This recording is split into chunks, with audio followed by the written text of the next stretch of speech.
جب حضور یہ فرما رہے ہیں کہ میں اس دنیا میں آنے سے پہلے بھی نبی تھا، تو درپردہ یہ کہہ رہے ہیں کہ امت بھی تھی میری، اس دنیا میں آنے سے پہلے بھی امت تھی۔ کون سی امت تھی وہ؟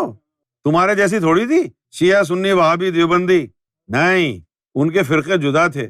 یہ قلب کی صحبت والا ہے، یہ انا کی صحبت والا ہے، یہ روح کی صحبت والا ہے، یہ ملکوتی امتی ہے، یہ جبروتی امتی ہے، یہ لاہوتی امتی ہے، یہ عنکبوتی امتی ہے۔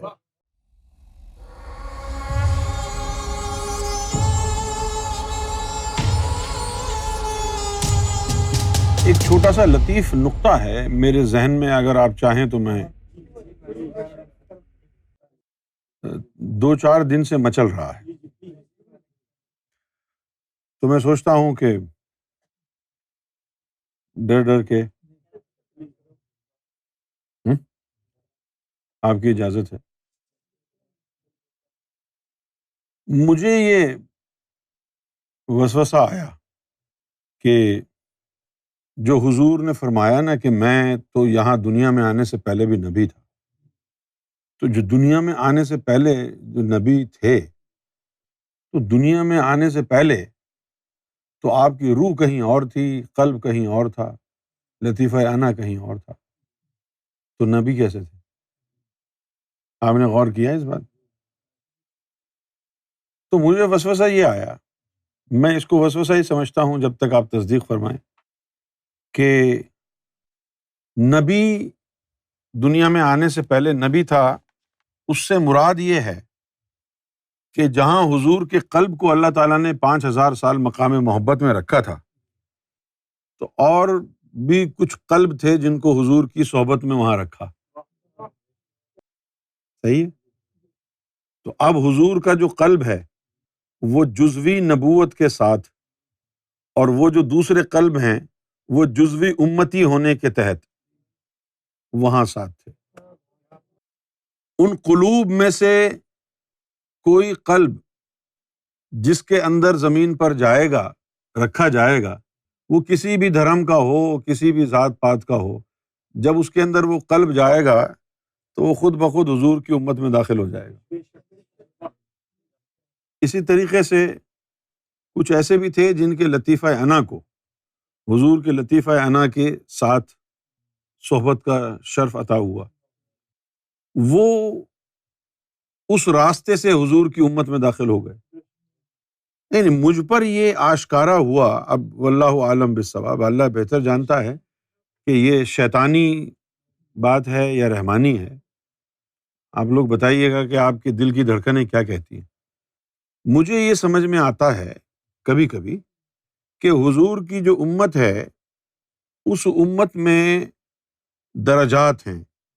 کوئی حضور کا ملکوتی امتی ہے، کوئی ناسوتی امتی ہے، کوئی جبروتی امتی ہے، کوئی لاہوتی امتی ہے، اور یہ سارے کے سارے آپس میں برابر نہیں ہیں۔ ناسوتی ناسوتی، ملکوتی ملکوتی، آپس میں جو بھائی بھائی ہوں گے، ناسوتی ناسوتی امتی کو پہچانے گا، ملکوتی ملکوتی امتی کو پہچانے گا، جبروتی جبروتی امتی کو پہچانے گا، لاہوتی لاہوتی امتی کو پہچانے گا۔ ایک امتی وہ بھی ہے جس کو ہم نے سنا کہ یہ عنکبوتی امتی ہے۔ تو عنکبوتی امتی وہ ہوتے ہیں کہ جن کو حضور نبی کریم صلی اللہ علیہ وسلم کی کوئی ایسی وجود کا کوئی ایسا حصہ جو عالم عنکبوت میں تھا، اور وہیں اس کو حضور کی اس حصے کی صحبت مل گئی، تو وہ عنکبوتی ہو گیا۔ تو ہمارے نزدیک صحابیت جو ہے وہ درجہ بدرجہ ہے۔ ایک جسم کی صحبت ہے، ایک لطیفہ نفس کی صحبت ہے، ایک جسم کی صحبت ہے، ایک لطیفہ نفس کی صحبت ہے۔ جسم کی جو صحبت ہے، وہ صحبت جو ہے یعنی ایک مخصوص عرصے تک کے لیے عام تھی۔ اب جسم مبارک کی وہ جو صحبت ہے، وہ صحبت اب عام لوگوں کو میسر نہیں، لیکن لطیفہ نفس کی صحبت آج بھی میسر ہے، اس کے بعد آپ کے قلب مبارک کی صحبت آج بھی میسر ہے۔ اب جس طرح بہت سے لوگ کہتے ہیں، علماء اکرام، آج کی یہ میری گفتگو اگر مفتیان اعظام اور علماء اکرام سنیں تو اللہ تعالیٰ تمہارے اوپر کرم کرے گا اگر تم نے سن لی تو۔ بہت سارے علماء اکرام جو ہے وہ یہ حدیث بیان کرتے ہیں کہ بھئی میری امت کے جو علماء ہیں وہ بنی اسرائیل کے نبیوں کی مانند۔ تو اب وہ بنی اسرائیل کے نبیوں کی مانند جو علماء ہیں وہ کون سے علماء ہیں؟ کون سا علم ہے وہ؟ بنی اسرائیل کے جو انبیاء اکرام ہیں ان کی کہاں تک رسائی ہوئی تھی؟ جس دن تمہارے مولویوں کی رسائی بھی وہاں تک ہو جائے گی اس دن تم ان کی مثل ہو جاؤ گے۔ اچھا، اب بنی اسرائیل کے جو انبیاء ہیں ان کی رسائی کہاں کہاں تک تھی؟ ابراہیم علیہ الصلوۃ والسلام کی رسائی جو تھی بیت المعمور تک تھی۔ موسیٰ علیہ الصلوۃ والسلام کی رسائی وحدت تک چلی گئی۔ عیسیٰ علیہ الصلوۃ والسلام کی جو رسائی ہے وحدت کے پردے کے بالکل عین سامنے جو علاقہ ہے وہاں تک چلی گئی۔ جس دن تمہاری رسائی بھی وہاں تک ہو جائے گی اس دن تم جو ہے بنی اسرائیل کے نبیوں کی مانند ہو جاؤ۔ پھر ایک جملہ اور بھی کہا جاتا ہے ہمارے مسلمانوں میں، وہ یہ ہے کہ حضور صلی اللہ علیہ وآلہ وسلم صرف ہم ان کے امتی نہیں ہیں بلکہ جتنے بھی پیغمبر آئے ہیں، انبیاء آئے ہیں، وہ بھی حضور کی امت میں ہیں، اسی لیے ان کو امام الانبیاء کہا جاتا ہے۔ اب پوچھنا یہ ہے آپ لوگوں سے کہ کیا جو باقی تمام انبیاء اکرام ہیں ہماری طرح وہ بھی اگر حضور کے امتی ہیں تو ان انبیاء کا کوئی وصف ہم میں ہے؟ بھئی حضور کی امت میں داخل ہونے سے ہم کو بھی اور ان کو بھی کوئی ایک چیز تو ایسی ملی ہوگی جس کی وجہ سے امتی بننا انہوں نے بھی چاہا۔ ہم بھی حضور کے امتی ہیں، سارے انبیاء بھی حضور کے امتی ہیں، تو ہم تو نکھٹو امتی ہیں، ہمیں تو کچھ آتا ہی نہیں، ہمارے پلے تو کچھ ہے ہی نہیں۔ وہ اتنے بڑے بڑے انبیاء، اتنے بڑے بڑے کمالات اور معجزات ان کو عطا ہوئے، ہمارے پلے کیا ہے؟ فرق صرف اتنا ہے کہ انبیاء کرام جو ہیں وہ ملکوتی، جبروتی، لاہوتی امتی ہیں اور تم ناسوتی امتی ہو نا۔ کم سے کم حضور کے ملکوتی امتی بنو تب بات ہے۔ اور ملکوتی امتی کون ہے؟ ملکوتی امتی وہ نہیں ہے کہ جس کا ذاکر قلبی اور مومن بن گیا۔ ذاکر قلبی ہونا اور مومن بننا یہ ملکوتی امتی ہونے کے لیے ضروری نہیں ہے۔ جیسا کہ اب یہ تنویر ہے، امجد حسین ہے، مثال کے طور پر تم یہاں انگلینڈ میں رہتے ہو، تمہارے پاس یہاں کی ریزیڈنسی ہے، تمہارے پاس یہاں کا پاسپورٹ ہے، کراچی میں کوئی تمہارے رشتہ دار ہیں، کوئی والدین ہیں، بہن بھائی ہیں، تم ان کو یہاں سے پیسے بھی بھیجو، یہاں سے کپڑے بھی بھیجو، اور پھر لوگ دیکھیں ان کو، لوگ کہیں کہ دیکھو یار انگلینڈ کے کپڑے پہنتا ہے یہ تو، انگلینڈ کی جو ہے اس کے پاس گھڑیاں ہیں، انگلینڈ کے جوتے ہیں، وہیں سے اس کا خرچہ آتا ہے، تو ہم کہیں گے کہ بھئی انگلینڈ کا فیض ہوا ہے اس کو، لیکن انگلینڈ کا سٹیزن نہیں بنا ہے۔ اسی طرح ذاکر قلبی اور مومن وہ ہے جس کو ملکوت کا فیض ہوا ہے، ملکوتی نہیں ہوا ہے۔ تو امت مصطفیٰ میں اور پیروکار مہدی میں یہی فرق ہے۔ ذکر قلب امتی کو بھی تھا، ذکر قلب گوہر شاہی کی ذات نے بھی عطا کیا، لیکن وہ جو امتی کا ذکر قلب ہے اس سے وہ امتی بنا، ملکوتی فیض ہوا۔ لیکن جو امام مہدی کا پیروکار ہے وہ ملکوتی فیض نہیں، ملکوتی صحبت میں داخل ہو جائے گا، اس کو کہیں گے کہ وہ ملکوتی امتی ہے۔ تو ناسوتی امتی ہے اور ملکوتی فیض حاصل ہوا ہے، کیونکہ ناسوت میں جو ذات آئی ہے تو اس کا کلمہ پڑھتا ہے نا۔ بتا ملکوت کا کلمہ کیا ہے؟ یہ جتنے بھی کلمے ہیں، لا الہ الا اللہ، آدم صفی اللہ، لا الہ الا اللہ، ابراہیم خلیل اللہ، یہ سب ناسوتی کلمے ہیں۔ اور جنہوں نے رب کی گواہی میں ہی کلمہ پڑھ لیا تھا وہ کیا ہے؟ وہ کون سے کلمے ہیں؟ اس کلمے میں نبوت کا ذکر نہیں تھا۔ اور جنہوں نے وہ کلمے پڑھے تھے وہ سارے اللہ والے ہوں گے۔ جنہوں نے جنت میں جانا تھا انہوں نے اقرار نہیں کیا تھا کلمے کا، کیونکہ کلمے کا ملکوت میں مطلب کچھ اور تھا، کلمے کا ملکوت میں مطلب یہ تھا کہ سوائے اللہ کے ہم کسی اور کو نہیں چاہتے۔ یہاں تو کلمے میں یہی ہے نا، لا الہ الا اللہ، اللہ کے علاوہ کوئی نہیں ہے۔ انہوں نے بھی یہ کہا تھا، لا الہ الا اللہ، اللہ کے علاوہ کچھ اور نہیں چاہیے۔ جنہوں نے لا الہ الا اللہ، اللہ کے علاوہ کچھ اور نہیں چاہیے، تو وہ تو اللہ والے ہو گئے نا۔ اور جنہوں نے کہا ہم کو جنت کے لذات چاہیے، دیکھو جہاں سے میں دیکھ رہا ہوں وہاں کی بات ہو رہی ہے۔ قرآن حدیث میں کیا لکھا ہے یہ بعد میں پڑھنا، آج وہ سن لو جو میں کہہ رہا ہوں۔ لا الہ الا اللہ، اللہ کے علاوہ کچھ نہیں چاہیے نا۔ اب وہاں کھڑے ہو کر کے جب دیکھیں گے آپ، تو انہوں نے جنت مانگی، انہوں نے دنیا، تو ان کے نزدیک تو یہ دونوں کافر ہیں، جنتی بھی، کیونکہ انہوں نے رب کو چھوڑنے کا جرم کیا، لذات میں پڑ گئے، خواہ جنت کی لذت ہو یا دنیا کی لذت، ہے تو لذت نا، رب کو چھوڑا تو لذت میں پڑ گئے نا تم، رب کو تو چھوڑ دیا نا، رب کی طرف منہ موڑا تب جنت کی طرف لپکے نا، تب دنیا کی طرف لپکے نا۔ اسی لیے اللہ تعالیٰ نے ارشاد فرمایا تھا کہ طالب الدنیا مخنث، طالب العقبہ مؤنث، طالب المولا مذکر۔ مرد کا بچہ وہ ہے جو رب سے رب کا طالب ہے، جو دنیا کا طلبگار ہے وہ تو مخنث ہے، آخرت کا جو طلبگار ہے وہ مثل عورت ہے، مرد وہ ہے جو رب سے رب کا طلبگار ہے۔ اچھا بھائی، تو ابھی آج سمجھ میں آئی یہ بات، کیا آئی؟ کہ امت کے درجے ہیں، ایک ناسوتی امت ہے، اس امت میں وہ انبیاء شامل نہیں ہیں۔ اگر یہ راز آج جو میں بیان کر رہا ہوں تمہاری یہ بات تمہیں پتہ نہ چلے تو پھر تو تمہارے لیے بڑا مسئلہ ہوگا۔ مسئلہ کیسے ہوگا؟ کہ اگر سارے نبی حضور کی امت ہیں تو ان کی جو اپنی شریعتیں ہیں ان کا کیا ہوگا؟ پھر حضور پاک صلی اللہ علیہ وسلم نے اس سارے نبیوں کو اس دنیا میں تو نماز نہیں پڑھائی نا، بیت المعمور میں نماز پڑھائی نا، جس کو شریعت احمدی کہتے ہیں۔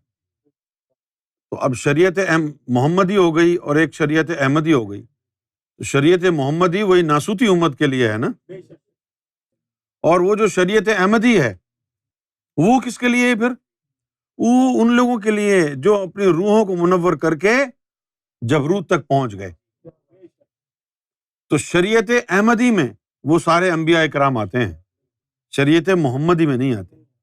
شریعت محمدی تمہارے لیے ہے، محمدی مطلب محمد حضور کے جسم کا نام تھا، تو حضور کے جسم کی جو شریعت ہے وہ تمہارے لیے، یعنی تم ناسوتی امتی ہو گئے۔ ایک ملکوتی امتی ہے، ایک جبروتی امتی ہے، ایک لاہوتی امتی ہے۔ جس طرح اویس کرنی، جیسے اویس کرنی ہے، اویس کرنی کو حضور نے کیا فرمایا؟ یہ ہمارا جبہ آ رہا ہے، یہ لے لو، ہماری امت کے لیے دعا کرو۔ تو ایک امتی دوسرے امتی کے لیے کیا مغفرت کروائے گا؟ کروائے گا؟ تو پھر وہ کون سی امت ہے؟ وہ ہے نا جبروتی امتی۔ جبروتی امتی وہ ناسوتی امت کی بخشش کرا سکتا ہے۔ شفاعت کرانے والوں میں شامل ہونا ہے تو ناسوتی امت سے نکل کے کم سے کم جبروتی امتی ہو جاؤ، پھر شفاعت کے حقدار ہو جاؤ۔ جب تک تو ناسوتی امتی ہے تو شفاعت کا بھکاری ہے، جب تو جبروتی امتی ہو جائے گا تو شفاعت بانٹے گا۔ تو ایک ناسوتی امتی ہو گئے، ایک ملکوتی امتی ہو گئے، اور ایک جبروتی امتی ہو گئے، ایک لاہوتی امتی ہو گئے نا۔ اب یہ جو حدیثیں ہیں نا، بہت ساری جھوٹی حدیثیں ہیں، جیسے حضور صلی اللہ علیہ وسلم کے ساتھ منسوب کی جاتی ہیں کچھ حدیثیں، کہ حضور نے فرمایا کہ جو ہمارے ساتھ یہاں ہے وہ جنت میں بھی میرے ساتھ ہوگا، تو حضور تو جنت میں جائیں گے ہی نہیں، تو حدیث جھوٹی ہو گئی نا۔ حضور تو جنت میں جائیں گے نہیں تو حضور کہاں جائیں گے پھر؟ بھائی حضور جہاں سے آئے ہیں وہیں واپس جائیں گے نا۔ جو جنت سے آیا ہے وہ جنت میں جائے گا۔ جنت سے کون آیا تھا؟ آدم صفی اللہ، وہ جنت میں جائیں گے۔ عیسیٰ علیہ السلام بھی جنت سے نہیں آئے، وہ بھی وہاں نہیں جائیں گے۔ ادریس علیہ السلام بھی جنت سے نہیں آئے، وہ بھی وہاں نہیں جائیں گے۔ الیاس علیہ السلام بھی جنت سے نہیں آئے، وہ بھی وہاں نہیں جائیں گے۔ امام مہدی علیہ السلام بھی جنت سے نہیں آئے، وہ بھی وہاں نہیں جائیں گے۔ اور بلکہ امام مہدی نے تو یہ کہا ہے کہ اگر تم میں سے کوئی اور بھی وہاں نہ جانا چاہے تو ہمارے ساتھ آ جائے۔ بلکہ انہوں نے تو علی الاعلان کہا کہ ہم تمہیں نہ جنت کے لیے تیار کر رہے ہیں۔ پھر کہاں کے لیے تیار ہو رہے ہیں؟ سوچنے کی بات ہے نا۔ محمد رسول اللہ صلی اللہ علیہ وسلم کا جو تعلق ہے وہ عالم وحدت سے ہے، عالم احدیت کے سامنے کا علاقہ عالم وحدت ہے، جہاں پر جس کو حقیقت محمدی بھی کہا جاتا ہے، وہیں پر مقام محمود بھی ہے تھوڑا سا آگے جا کے۔ تو حضور کی روح انور جو ہے، آپ نے ہم نے پڑھا نا سرکار کا نوٹ، خصوصی نوٹ، جس میں لکھا تھا کہ روح انور کو بنا کے اپنے روبرو رکھا، تو جو روبرو جہاں رکھا تھا وہی مقام محمدی ہے نا، جو سامنے روبرو رکھا ہے، تو جہاں پہلے رکھا تھا نکال کے روبرو، یہاں سے جانے کے بعد حضور وہیں گئے ہیں۔ یہ جو علاقہ ہے نا، یہ بڑا چمکدار علاقہ ہے، یہ جو عالم وحدت ہے نا، یہ بڑا چمکدار علاقہ ہے۔ باقی علاقے ہیں لیکن یہ چمکدار کیوں ہے؟ کیونکہ یہاں پر ہر وقت جو ہے وہ جھمگٹا لگا رہتا ہے، یعنی لطیفہ اخفا کا تعلق، لطیفہ خفی کا تعلق اسی علاقے سے، سامنے سے، جیسے لطیفہ اخفا کا پردے کے پیچھے سے ہے، لطیفہ خفی کا آگے سے ہے، یعنی یہ عیسیٰ علیہ السلام کا لطیفہ ہے آگے پردے کے پیچھے حضور کا لطیفہ ہے۔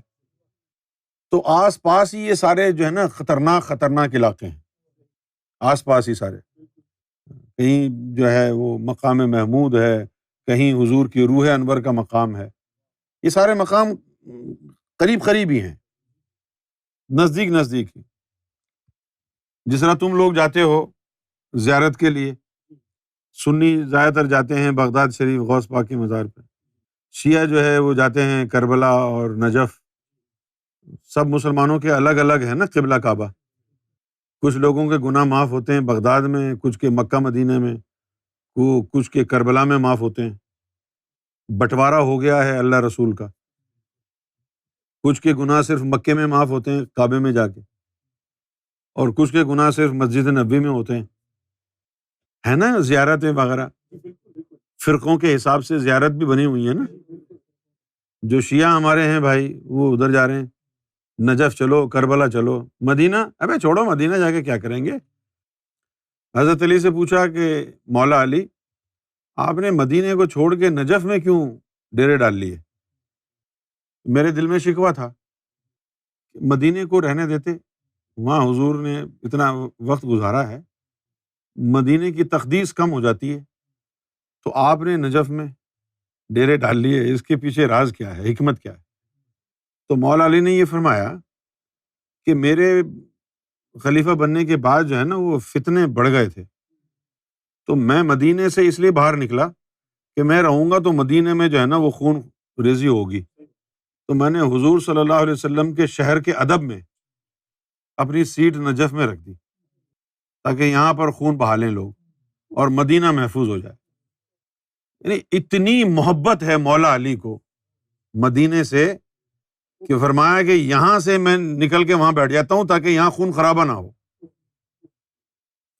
اچھا بھائی، زیارت کا ذکر کر رہا تھا میں، جس طرح لوگ جاتے ہیں نا، ایران جاتے ہیں، عراق جاتے ہیں، کچھ لوگ شام بھی جاتے ہیں زیارت کے لیے، اسی طرح جو یہ لوگ ہیں نا جبروتی امتی، ان لوگوں کو بھی جو ہے اکثر مرشد کے ذریعے زیارت پر لے کے جایا جاتا ہے، تو یہ مقامات دکھائے جاتے ہیں دور سے کہ دیکھو جی وہ ہے، وہ ہے، وہ ہے، وہ ہے، دور سے دیکھتے ہیں تو ستاروں کی طرح چمکتے ہوئے نظر آتے ہیں یہ مقامات زیارتیوں کو۔ اچھا، پھر دور سے دیکھنے کا فائدہ کیا ہے؟ دور سے دیکھنے سے یہ ہوتا ہے کہ ایک نسبت ان مقامات سے جڑ جاتی ہے، اور پھر وہاں سے ان کو نان نفقہ ملنا شروع ہو جاتا ہے، فیض روحانی، کہ جو یہ زیارت کے لیے آئے تھے تو ان کا بھی نور کا حصہ ہے، ان کو وہ حصہ وہاں سے ملنا شروع ہو جاتا ہے۔ تو میں یہ سمجھا ہوں حضور نبی کریم صلی اللہ علیہ وسلم کی وہ جو حدیث ہے کہ ہم دنیا میں آنے سے پہلے بھی نبی تھے، سرکار نے دین الہی میں اس کی ساتھ یہ بھی لکھا ہے کہ نبی تب ہوتے ہیں جب امتی ہوں۔ اگر بھائی یہ کہا جائے کہ انگلینڈ آنے سے پہلے بھی میں باپ تھا تو کیا مطلب ہوگا یہ؟ کیا یہ ممکن ہے کہ آپ تو باپ ہوں لیکن آپ کی کوئی اولاد نہ ہو؟ لیکن ہماری مسلمان قوم تو ایسی ہے، جاہل، اجڑ، گنوار، بے وقوف گدھے۔ یعنی آج تک لوگ یہی کہہ رہے ہیں کہ حضور دنیا میں آنے سے پہلے بھی نبی تھے، بس آگے کی اور کوئی کہانی نہیں معلوم۔ ابے نبی تھے تو امتی بھی تو ہوں گے نا، اگر امتی نہیں تھے تو نبی کیسے بنے؟ اب اگر یہ کہا جائے بھائی تنویر تو انگلینڈ آنے سے پہلے بھی باپ تھا، اور تھا، تمہارے تو یہاں کوئی اولاد نہیں ہوئی نا، سارے وہیں ہوئے ہیں نا، تو آپ یہ کہہ سکتے ہیں جی میں تو انگلینڈ آنے سے پہلے بھی باپ تھا، اور آپ یہی جملہ دہراتے رہیں بھائی تنویر تو انگلینڈ آنے سے پہلے بھی باپ تھا، پہلے بھی باپ تھا، اور پھر اچانک تنویر کہے یار میں نے اپنے بچوں کو پاکستان سے بلانا، اور آپ کہیں ابے یار تم نے پہلے کبھی بتایا نہیں تمہاری اولاد بھی ہے، اتنے عرصے سے کہہ رہا ہوں میں آنے سے پہلے بھی باپ تھا، ہاں وہ تو تم نے کہا تھا لیکن اولاد کا کہاں بتایا تھا؟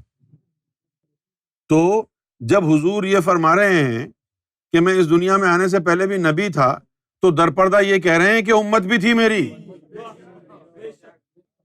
اس دنیا میں آنے سے پہلے بھی امت تھی۔ کون سی امت تھی وہ؟ تمہارے جیسی تھوڑی تھی، شیعہ، سنی، وہابی، دیوبندی، نہیں، ان کے فرقے جدا تھے۔ یہ قلب کی صحبت والا ہے، یہ انا کی صحبت والا ہے، یہ روح کی صحبت والا ہے، یہ ملکوتی امتی ہے، یہ جبروتی امتی ہے، یہ لاہوتی امتی ہے، یہ عنکبوتی امتی ہے۔ اب جب آپ کی کوئی اولاد نہیں ہے تو آپ باپ نہیں کہلا سکتے نا، بھلے آپ نے ہزاروں ٹرائی ماری ہوں لیکن اولاد نہیں پیدا کر سکے نا، تو اگر اولاد نہیں ہوئی تو آپ باپ نہیں بنے۔ کب بنے باپ؟ جیسے ہی اولاد پیدا ہوئی، آپ کا مرتبہ بھی پیدا ہو رہا ہے ساتھ ساتھ، تو دونوں کی عمر ایک جیسی ہو گئی۔ پہلا بچہ کب پیدا ہوا آپ کا؟ تو 99 میں اولاد ہوئی، جس وقت اولاد ہوئی اسی وقت ان کا جو مرتبہ ہے باپ ہونے کا وہ بھی مارز وجود میں آیا۔ تو اب یہ کہیں گے کہ جناب موصوف 22 سال سے فرائض باپ انجام دے رہے ہیں، 22 سال ہو گئے ان کے باپ بننے کے عمل کو، اور اولاد اس کو بھی 22 سال ہو گئے۔ میں دنیا میں آنے سے پہلے بھی نبی تھا، تو اب یہ بھی تو سننا چاہیے ہم تو دنیا میں آنے سے پہلے بھی امتی تھے۔ جب نبی تھے، کب نبی تھے؟ جب امت تھی، بغیر امت کے نبی نہیں ہوتے۔ جتنی ایج نبی کی ہے اتنی ہی ایج امت کی ہے، کیونکہ بغیر امت کے نبی نبوت نہیں ہے، جس طرح بغیر اولاد کے باپ نہیں ہے، بغیر مخلوق کے خالق نہیں ہے۔ اب سوال یہ پیدا ہوتا ہے کہ دنیا میں آنے سے پہلے نبی تھے تو یقیناً امت ہوگی تو نبی تھے نا، تو دنیا میں آنے سے پہلے بھی جو امتی تھے وہ کون سے امتی ہیں؟ کدھر ہیں وہ شیعہ سنی تو نہیں ہے نا، وہ شیعہ سنی وہابی تو نہیں ہے نا، بریلوی تو نہیں ہے نا، تو دنیا میں آنے سے پہلے بھی امتی تھے، وہ امتی ہی رہیں گے بھلے تم ان کو کچھ بھی کہہ دو۔ جس طرح یہ حضور کی امت میں ہی شامل ہے نا، صاحب بابا یہ حضور کی امت میں شامل ہے، بابا گرو نانک یہ حضور کی امت میں، ملکوتی امت میں شامل ہے، نوسٹرڈامس جو تھا وہ بھی حضور کی امت میں شامل ہوئے۔ یہ وہ ہیں جو حضور کی امت میں شامل ہوئے۔ ایک تو ہے نبوت کا زبان سے اقرار کرنا، اور ایک دنیا میں آنے سے پہلے بھی اپنے کسی وجود کے ساتھ اس نبی کی صحبت میں جڑے رہنا ہے۔ جیسے فرض کرے کہ کوئی بندہ ایسا ہو کہ جس کا قلب حضور کے قلب کے ساتھ جڑا تھا، اور جس کی روح جو ہے وہ ادھر ہی گھوم رہی تھی جہاں حضور کی روح مبارک ہے، اور جب پھر وہ دنیا میں آئے تو ان کو فیض ہو گیا عکس ریاض سے۔ اب وہ لطیفہ خفی جو ہے ان کا وہ ادھر منڈلا رہا، لطیفہ اخفا کسی اور کے ساتھ منڈلا رہا ہے۔ اب ان کو کیا کہیں گے؟ اب یہ دنیا میں آنے سے پہلے اگر اس کا لطیفہ سری جو ہے وہ ادھر موسیٰ علیہ السلام کے سری کے ساتھ تھا، اس کا لطیفہ خفی جو ہے وہ عیسیٰ علیہ السلام کے لطیفہ خفی کے ساتھ تھا، اس کا لطیفہ اخفا حضور کے لطیفہ اخفا کے ساتھ تھا، قلب حضور کے قلب کے ساتھ تھا، پھر زمین پہ آئے تو عکس ریاض سب پر سما گیا۔ اب وہ کس کا ہے؟ کون سی امت ہے یہ؟ نہیں آ رہا نا سمجھ؟ سلطان باہو نے کہا جتھے چار مذہب آ رلدے ہو، جہاں چاروں مذہب آ کر کے مکس ہو جاتے ہیں وہ عشق ہے۔ یہ وہی مقام ہے جو سلطان باہو نے فرمایا جتھے چار مذہب آ رلدے ہو، کہ یہ وہ بندہ ہے کہ اس کا قلب حضور کے قلب کے ساتھ تھا دنیا میں آنے سے پہلے، اس کا خفی جو تھا وہ عیسیٰ علیہ السلام کے خفی کے ساتھ تھا، اور اس کی فلاں لطیفہ اس نبی کے ساتھ تھا۔ اب یہ جب دنیا میں آیا ہے تو چاروں کا فیض مل گیا، اب یہ دین الہی میں داخل ہو، اب یہ اللہ کے دین میں داخل ہو۔